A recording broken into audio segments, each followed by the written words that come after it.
Dust hung in the air like breath held too long, suspended in the golden hush of late afternoon. A boy walked the crooked path from the chicken coop to the barn, arms full of splintered firewood too heavy for his frame. His knees quivered beneath him, and yet he did not complain. He had long ago learned that words, like food, were best saved for those the world deemed worthy. The prairie was quiet, save for the creak of the barn door and the faint rustle of cornstalks not yet plucked. The house stood to the east, stern and colorless, its windows reflecting the last of the sun as if they held no warmth inside. The boy did not look at it. Instead, he turned to the paddock, where a grizzled donkey stood beneath the lone cottonwood tree, swishing his tail against the flies and watching, always watching. The boy paused, letting the firewood slip gently to the ground. He brushed his shirt sleeve across his brow, streaking it with dirt, and walked toward the donkey with small, deliberate steps. The animal shifted only slightly, lowering his head so that the boy's palm could rest just between his eyes. "You're still here," the boy whispered, voice hoarse from disuse. The donkey blinked slowly, the way old creatures do when they know something about the world that people have forgotten.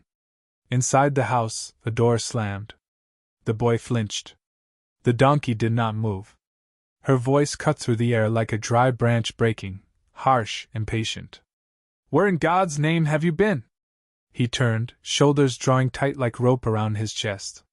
She stood on the porch, hands on her hips, a figure drawn in angles and shadows. Her dress was spotless. Her hair pinned high. Her voice always too loud. "I told you the firewood was needed before supper," she said. "You dawdle like a simpleton. Are you simple, boy?" He opened his mouth to answer, but no sound came. She was already moving, skirts swaying like warnings in a storm. When she reached him, she grabbed his wrist, thin, almost bird-like, and yanked him toward the house. He stumbled. The donkey brayed once, deep and slow, and took a step forward. She turned. "That mule's gonna be meat if he don't stop that noise." The boy looked back over his shoulder. The donkey had stopped walking but hadn't looked away. He never did. Inside the kitchen, the air was thick with steam and vinegar.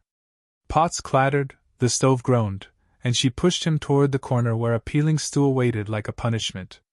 He sat without protest. He had learned that resistance only lengthened the storm. "You'll clean the plates after," she muttered. "And if your father gets home drunk again, I don't want to hear a word out of you. He don't need your sad little face making things worse." She stirred the pot with sharp movements, as if it were the soup's fault the world had turned cold.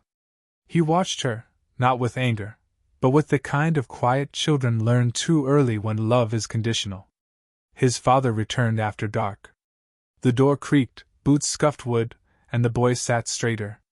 The man passed through the room like smoke, not stopping, not speaking. He reeked of liquor and horses and something else, defeat, maybe. He dropped into his chair, grunted once, and closed his eyes. The stepmother placed a plate before him without looking. Then another in front of herself. The boy waited. No plate for him. He did not ask. Later, he crept back outside, bare feet whispering across dirt and leaves. The stars had emerged like shy lanterns in the sky, and the air had cooled to a gentle ache. He walked toward the barn, his steps memorized by need, and found the donkey still beneath the cottonwood unmoved. He sat beside him, pressing his small body against the creature's warmth. "You're not meat," he said softly, burying his face into the donkey's side. Tallow, the name his mother once called the animal, long ago, when laughter still lived inside the house, shifted slightly, offering more warmth. The boy's fingers twisted in the coarse fur, and his breathing slowed. Somewhere deep in the barn, an owl hooted. He told the donkey about the things he hadn't said. About the ache in his belly and the way the wind through the broken windows sounded like someone singing far away. He spoke in half whispers, not needing answers, only presence. And the donkey listened, ears flicking now and then, as though affirming every sorrow. He fell asleep there, leaning against the donkey's side, dreaming of rivers and bread and the way his mother's hand felt on the crown of his head when she'd say, "You're not like them, darling. You're softer. You'll see, softness is a kind of armor too, *. At dawn, he woke to hooves crunching gravel. The stepmother stood over him. Lazy and useless, she snapped. Sleeping like a dog in dirt. I oughta. She raised her hand, then caught herself, glancing around. Get up. Now. He stood, brushing hay from his pants. She glared at the donkey. I don't know why that beast's still breathing. The boy said nothing. He never did. But as she turned and stormed back to the house, the donkey stepped forward again, blocking her path for half a breath, just long enough for the boy to notice it. Just long enough to make her eyes narrow, as if she saw something there she didn't understand. She pushed past. And the boy, watching from the side, blinked. That night, after chores and silence, and a supper he wasn't allowed to touch, he returned to the barn again. But this time, he found something unexpected. Tallow stood by the stall. And hanging from the nail just above the latch, tied in twine, was a small cloth pouch. Inside it, still warm, were 2 biscuits wrapped in a faded kerchief that smelled faintly of cinnamon. The boy looked out toward the hills. No one there. No voice on the wind. Only stars and shadow. But Tallow's ears twitched once, as if he already knew the secret. As if he'd carried it here on someone else's behalf. The boy took a bite, and for the first time in many days tears came. They weren't loud or many. Just enough. And when he looked at the donkey again, he could have sworn the old creature was smiling, not with lips, but with eyes, the kind of smile that knew something had begun. The first frost came with silence, weaving silver across the prairie like a memory returned. Morning light glinted off brittle grass and the corners of the barn roof, where icicles had begun their slow descent from shadow to shine. The boy awoke early, breath clouding before him as he pulled on threadbare boots and tiptoed past the cold hearth. His ribs pressed through his shirt like questions too long unanswered. The house creaked as if shivering too.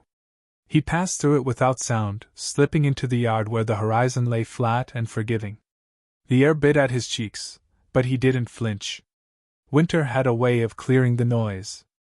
Even the stepmother's voice seemed less sharp in the cold. Tallow stood waiting near the gate, still as scripture. The boy walked to him and buried his fingers into the donkey's coarse fur. For a moment neither moved.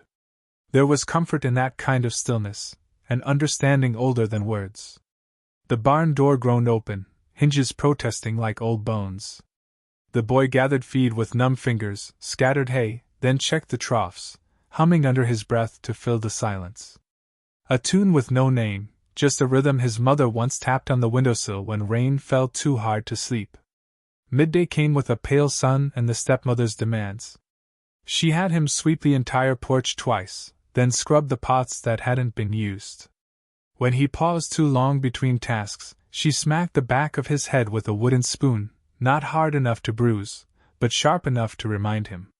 You're not here to sit and dream, she muttered. Useless boys end up buried in debt or dirt. He didn't answer. He'd stopped trying to make sense of her anger. It had no shape, no reason, just heat that flared when no one else was around to burn.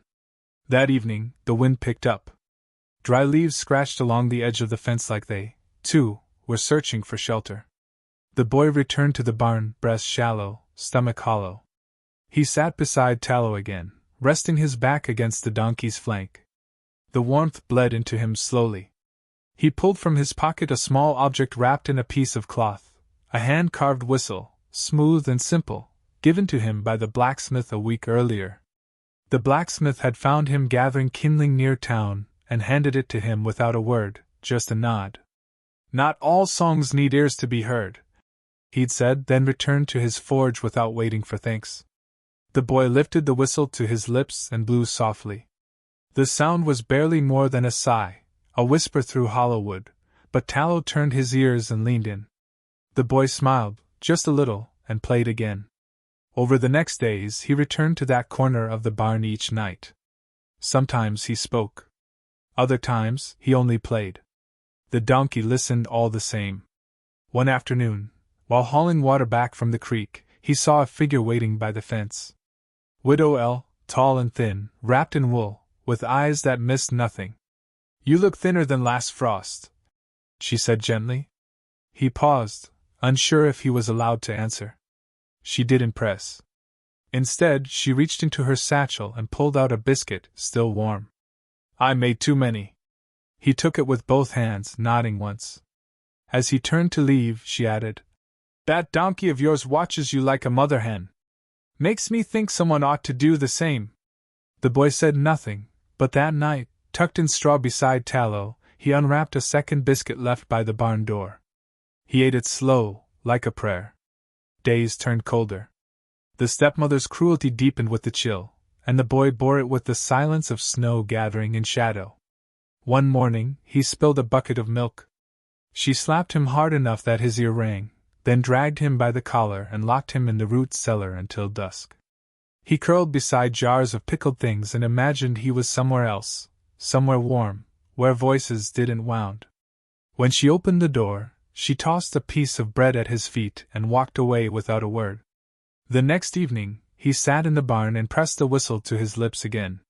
The note wavered, softer this time, like it had lost its strength. He looked at Tallow and whispered, Do you think she knows I'm still here? Or just wishes I wasn't? Tallow blinked, slow and steady, then rested his heavy head across the boy's lap. The boy ran his fingers down the donkey's muzzle and let the silence say what he could not. One morning, the blacksmith passed by again, his wagon clinking with tools. He stopped, looked the boy over, then reached into his bag and handed him a folded scrap of paper. It was a drawing, charcoal on parchment. A boy standing beside a donkey under a tree that looked like the cottonwood. Above their heads was a single word, etched in careful strokes, kept. The boy didn't understand it all, but he held the drawing tight as he walked back to the barn and pinned it to the wooden beam above Tallow's stall. The donkey looked up at it, then down at the boy, as if to say yes. That's us. That night, the wind screamed. The house groaned, and something in the stepmother's voice snapped like a rope under strain. The boy, slow with fatigue, had forgotten to close the chicken coop. A fox had found its way in. The carnage was small, but enough. She struck him across the face with her ringed hand, then screamed herself hoarse. When he didn't cry, she grew angrier. You sit out there with that beast like he's your family. Maybe you belong in that barn. He didn't move. Just stared back at her with eyes too tired to flinch. You'll sleep out there tonight, she said, grabbing his coat and shoving it into his chest. He didn't argue. He took it, walked outside, and let the door shut behind him without looking back. Snow had begun to fall, soft and slow like feathers descending. He walked to the barn and found Tallow already standing at the gate, waiting. Inside, he curled against the donkey's side, but sleep didn't come. His cheeks still burned. His hands shook not from cold, but from something deeper. In the dark, a sound rose, creaking floorboards. Footsteps. But not from the house. They were lighter. Slower. He held his breath. A figure appeared just beyond the crack in the barn door. Then vanished. Only the wind remained.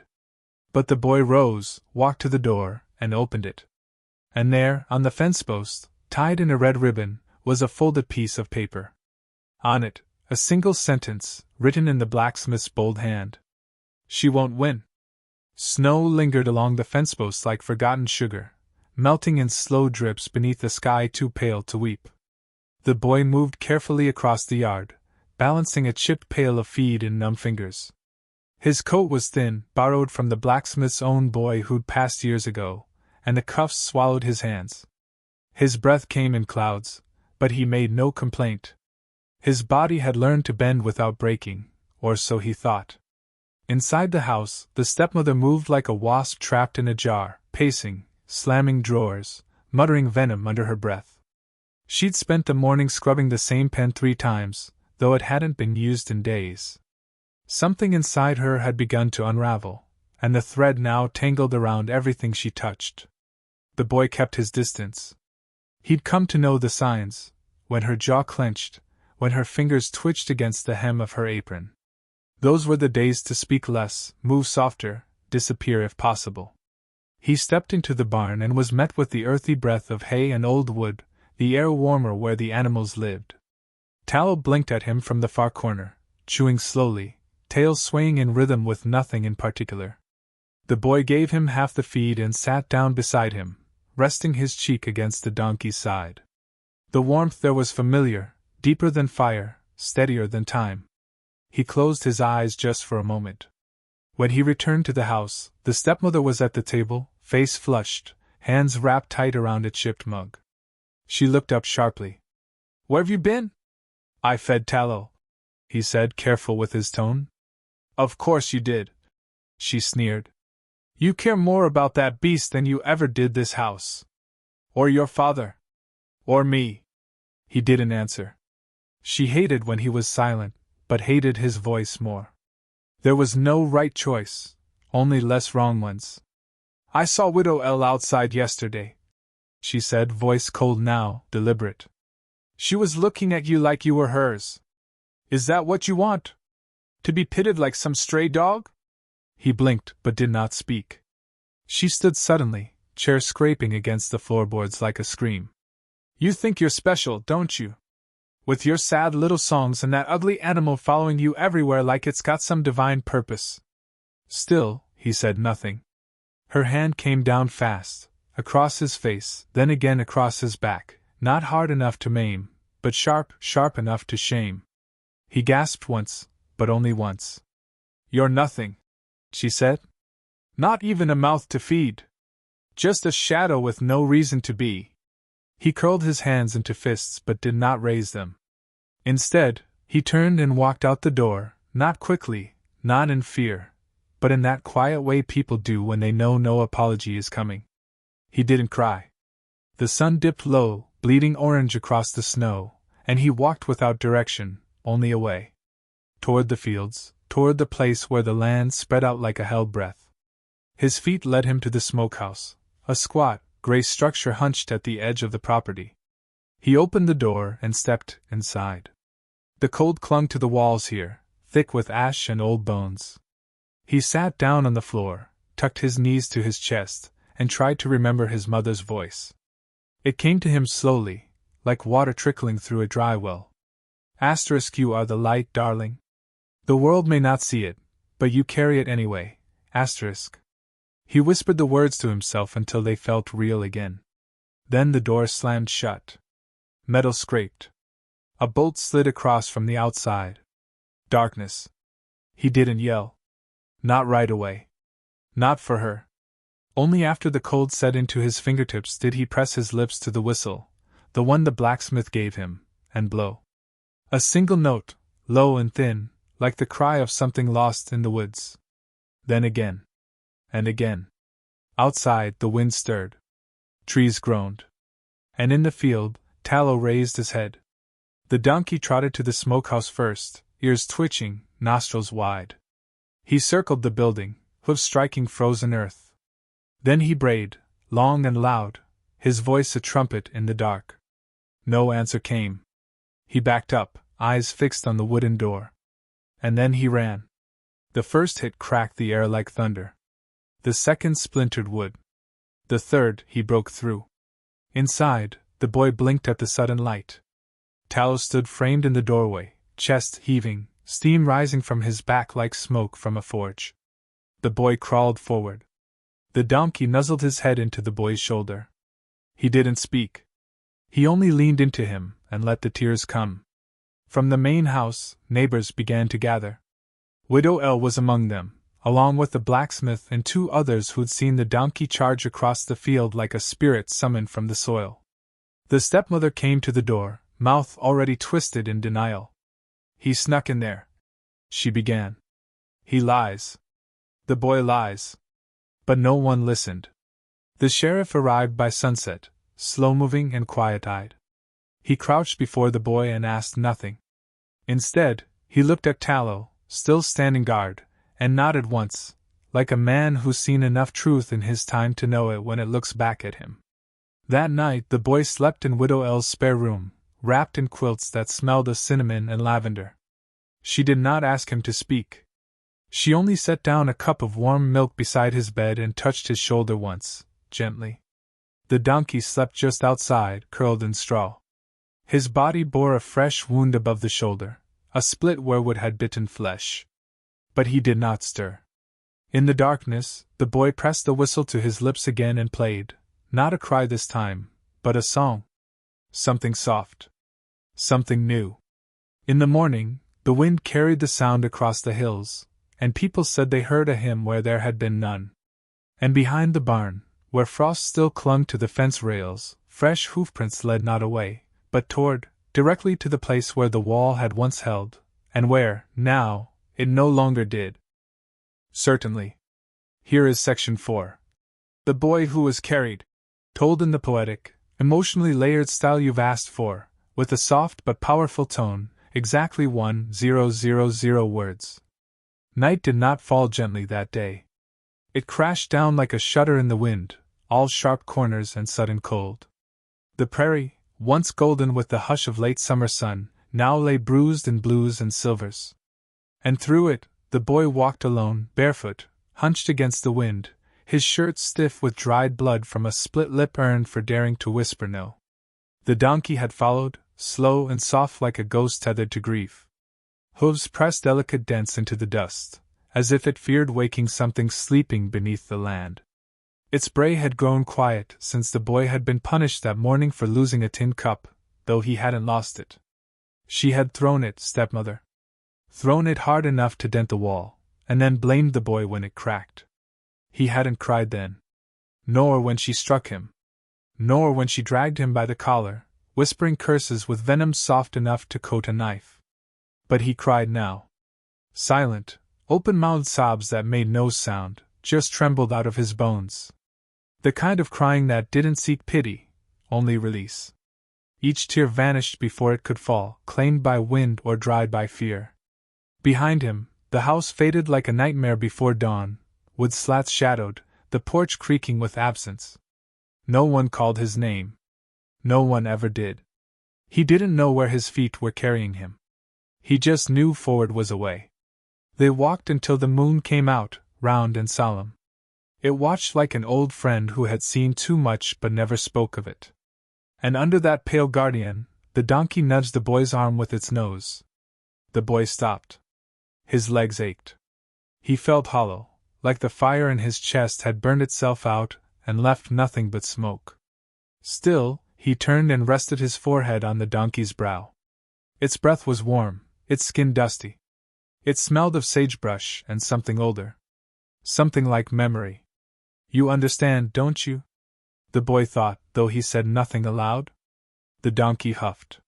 He didn't remember falling asleep, only the warmth of fur and the faint sound of breathing that wasn't his own. He woke to find himself draped over the animal's back, cradled between saddleless bones, a blanket tucked beneath him. But he had brought no blanket. His heart beat differently then. The donkey plodded toward the canyon path that twisted through the lower hills, toward a place the boy had heard only whispers about, where a river carved through rock like a silver thread. No one had told him how to get there. Yet the donkey walked as if it had always known. Hours passed like pages turning. The boy dozed and woke and dozed again, lulled by the motion of hooves and the murmured lullaby of wind through mesquite. Sometimes he imagined his mother's voice, low and kind, reading stories with her calloused fingers brushing back his hair. That memory had begun to fade like ink on a letter too often held. But tonight it came back, clearer than ever, like the donkey had carried it along. By the time the sky blushed with the first smudge of dawn, the donkey stopped beside a half-collapsed cabin nestled against a red rock bluff. Birds stirred in the eaves. A curl of smoke rose from a rusted stovepipe. The boy sat up slowly, unsure if he was still dreaming. A woman stepped from the cabin. She was older, wrapped in a faded quilt, silver streaking her braid. Her face was not pretty by the world's cruel standards, but the boy thought she looked like safety might if it wore skin and eyes. She didn't ask who he was. She didn't speak at all. She simply stepped aside and opened the door. And for the first time in his life, the boy walked through a doorway without bracing for pain. Inside smelled of pine and stew and candle wax. He stood quietly, unsure what to do with his hands, his feet, his story. She knelt before him and dipped a cloth in warm water. He flinched. She paused. Let the silence say I won't hurt you. And when she wiped the dried blood from his lip, he didn't flinch again. The donkey waited outside. By noon, the boy had eaten stew with too much thyme, sipped cool well water from a dented tin cup, one not thrown in anger, and wrapped himself in a clean cotton shirt. The woman did not ask questions. She simply tended the fire and hummed songs whose words had long since slipped away. That night, the boy dreamed. He saw his mother's face, not as a blur or shadow, but as real as rain. He woke with tears not of fear, but of remembering. He went to the door, barefoot still, and found the donkey not asleep but watching the stars. Its ears twitched when the boy sat beside it. "Where did you take me?" he whispered. "Why did you carry me?" The donkey blinked, as if to say, "Because you were mine to carry." And for the first time, the boy didn't feel alone inside his skin. But peace is a shy thing in wild country. It stays only long enough to teach the heart how to ache when it's gone. 2 days later, the woman left for the trading post. She left the boy in charge of the fire and the goat and the pot of beans. But before the sun reached its peak, hoofbeats thudded on the path. Familiar hoofbeats. He froze at the sound, not daring to breathe. His stepmother stood in the doorway, face twisted with rage and triumph. Sheriff at her side. She didn't look at the boy. She looked at the donkey. And she hissed. "That beast is stolen," she snarled. "It's mine." The donkey stepped forward then. Not fast. Not violent. But sure. It planted itself between the boy and the stepmother like a stone wall in a river. And before anyone could blink, it brayed, loud, raw, defiant. A sound like thunder cracking open. The sheriff reached for his rifle. And the boy's heart cracked again, but not from fear, this time, from what he knew he was about to lose.